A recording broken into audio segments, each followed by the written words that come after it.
So you have seen the intro. So what we're going to be building in this video is the shader transition between the different pages. So we're going to be building it using Next.js. So here I am in my Next.js folder. I've just named it as shader transition demo.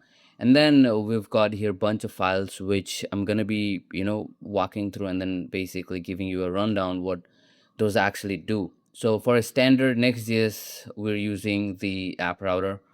So the first file that we have is this layout.tsx, which is kind of like the entry or the gateway. And then we've got this page.tsx, which is our home page. So I've kept the basic, the different pages, home page, and then the about page pretty basic, just so that they don't overcomplicate stuff. So the core focus of the video would be entirely on the shader and not on designing or making the home page and the about page pretty. So the layout.tsx is pretty standard. So you've got the basic setup root layout when you've got the HTML, but then instead of directly adding the children, what I've done is I've added this context provider, which in this case I'm just calling as transition provider.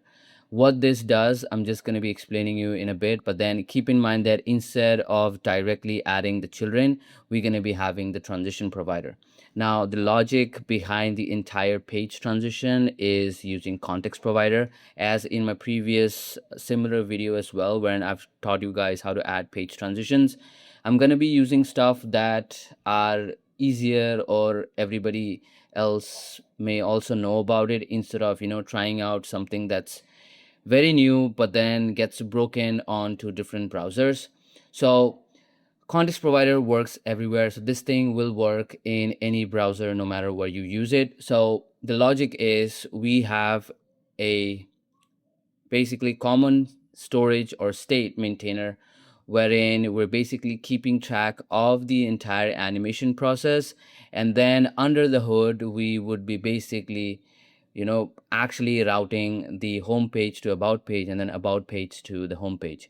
So we have this transition provider, and then for the home page it's pretty basic. So we've got this main element with some basic styling by giving it a width and height and all that stuff, and then an h1 tag which says the home, and then instead of the regular Next.js link element, which when you click, or link component, which when you click basically takes you to the different pages. So instead of using links, we're going to be using this transition link, which we're going to be learning how to build.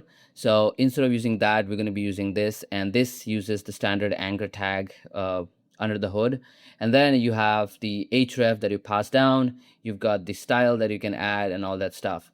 So similar way, we also have our about page. So the home page as well as the about page, both are identical. The only changes are the color and then the text. Now if I were to show you, so this is how it looks. So you have got the home page, and when you click here it takes you to the about page. Let me refresh. All right, so that's the entire setup.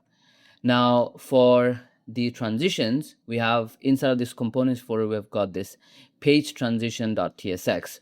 What this does, I'm going to be explaining you in a bit, but then since this uses different states, we need this to be using the use client, just so that it is able to use those hooks. And yeah, that's pretty much it. So the first thing that we do is we define a context. So this context is sort of like the store, or the bucket which has the different elements that you can access over. So this has this navigate method and then the progress value. So this navigate method is the method that we'll be using to navigate between home page to the about page and then about page to the home page again. So essentially this is the one that actually changes the routes. And then the progress is basically a number or a value that basically tells you what is the current progress of the entire animation. Then instead of directly using it, what I've done is I've just used a simple hook kind of, which is use transition, which basically gives you the context, this CTX, and if you don't have the CTX, it just throws in an error. That's pretty much that it does. It just kind of, like a safeguarding thing that I've added. If you want, you can use this directly, basically without even using use transition, but I just thought of, adding an extra layer, so I just added here. And then we've got the actual provider. So this provider is the one that we're using here, which takes in children, which is of the type React node. Now, what this has is it has, so context provider is sort of like global variable that we use in our traditional, programming. So the global variable, they are accessible in the different functions even within them. But then if you define a particular function or a method, or a variable within a particular function, it isn't available onto the other functions. So context provider is kind of like a global variable, sort of, when you can define some stuff which are usable or which you can access onto different components as well. So here we define this progress, and this is the exact progress that we're going to be having in this context, which we will be able to grab and then use in other places as well.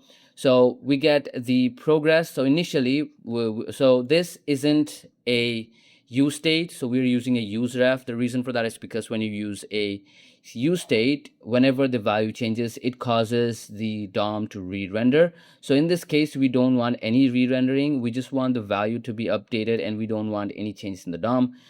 So this uses a use ref. The initial value is set to as 0, since when the animation starts off, it starts off from 0. We grab onto the router. We define the navigate function, which takes the href, and then whenever when the router changes, it causes this to again recalculate and rerun. That's pretty much what the navigate does. Now, in this case, what we are returning here is the context provider. So the value that needs to be accessible to the other elements are the navigate method and then the progress. Now, in this case, the value of progress is progress.current, and that's how we grab onto the actual values of the user of elements. And then within that, we render the children, and that's pretty much it. Now, for the transition link component, which takes in href and any other left out styling that you want to add or anything else, so it just takes everything, and then it returns an anchor tag with href, and then the rest of the stuff that you want to throw in. And this is the basic structure of the entire thing. Now, to get everything working, so what we first do is we define the navigate method. So what this navigate method does is, if you have an ongoing animation, meaning if the page is transitioning from one page to other and you have the animation showing up in your screen, you don't want to again navigate. So it basically checks if the value is in between 0 and 0.9, it just early returns it, meaning you're not basically moving from one page to other, even when you're currently in the transitioning phase. And then if that is not the case, it just as a safeguard, it kills any progress.current in case if you have any residue left. So it just clears off everything, and then it sets the current value of the progress as 0.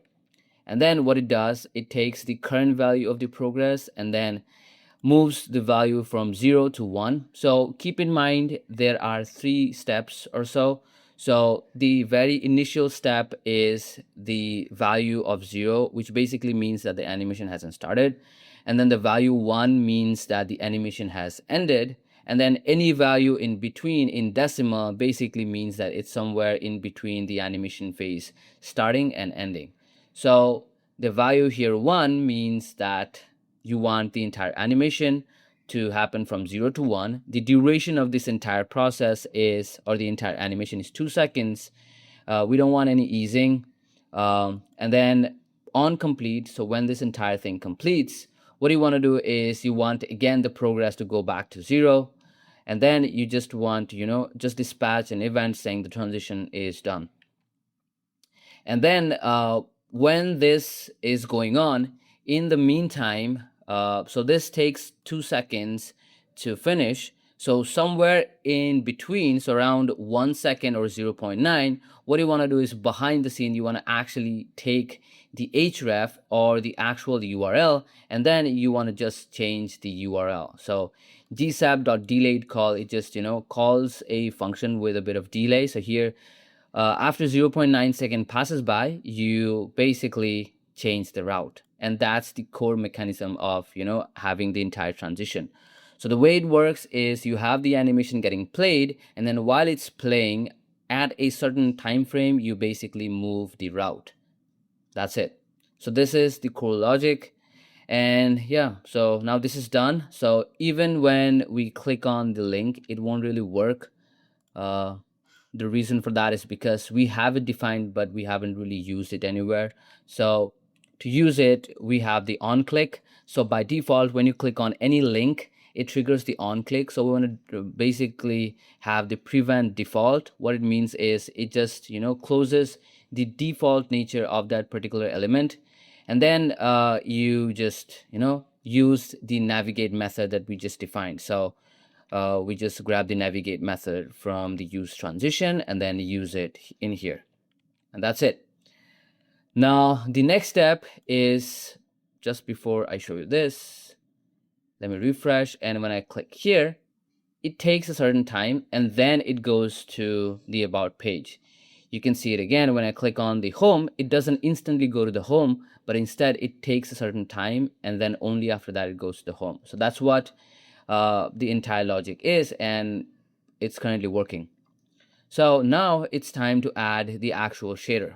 So the shader code here that we see is not written by me. I just asked Claude to generate me the code. So what it basically has is, it basically has two separate elements. One is the vector shader and then the other is the fragment shader. So on a high level, what this means is the entire shader code or the WebGL thingy, it runs on your GPU, and your JavaScript has no way of injecting anything into that particular program. So the way it injects a certain value is using something called as uniforms, which we're going to be using in a bit. So this GLSL, what it has is, it doesn't necessarily has a draw API, which basically tells it to draw any element. So what it uses is, it uses geometry, and then it uses specific colors. So the geometry is what this vector shader does, and then this fragment shader is essentially, it basically tells what type of color it needs to render on each of the individual pixels. So we've got the shader in here. Now you can go ahead and then tweak the stuff using Claude, which is fine, and you can build it to whatever is your need. Now the next step is to actually use it. So we need a component that basically is rendered on top of our children. So the children is our home page and then the about page. So the shader needs to be rendered on a canvas.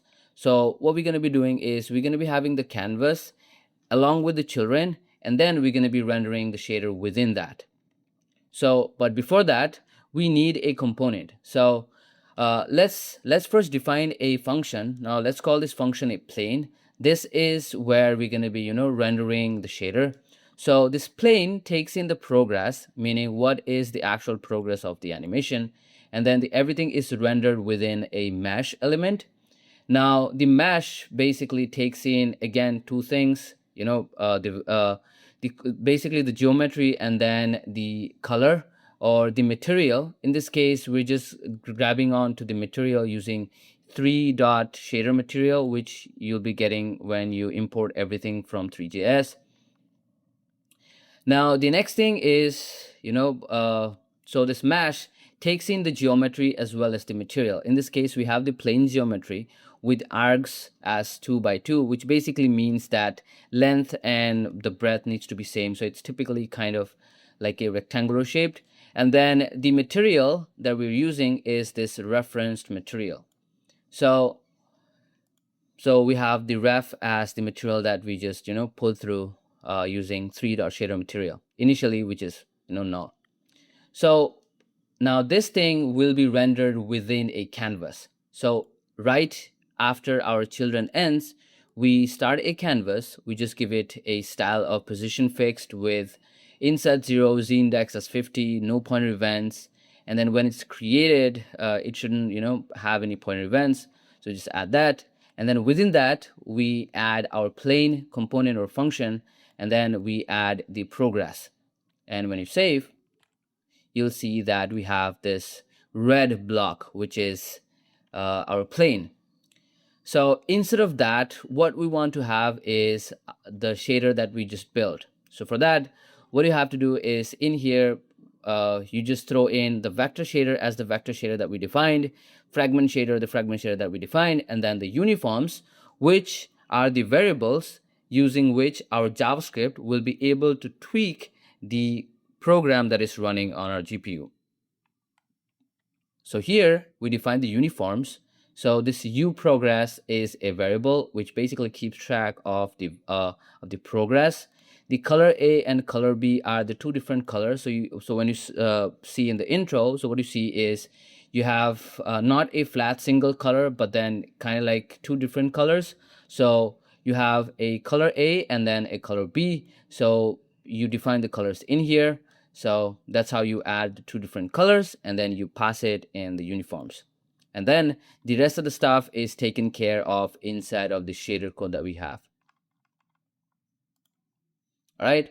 And then the next thing is useFrame, which basically is the actual, hook that basically lets the entire thing animate. So what this does, it takes in a function within. So what this function does is every time the progress value changes, it makes this variable uProgress, which is the uniforms, also change. And when I save, let's refresh, nothing is visible. The reason for that is because everything now works in the transitioning phase. So when I click here, you see the cool animation.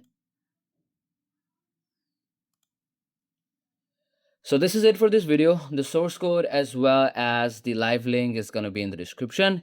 So this was something really new and fun. I really liked basically teaching you guys.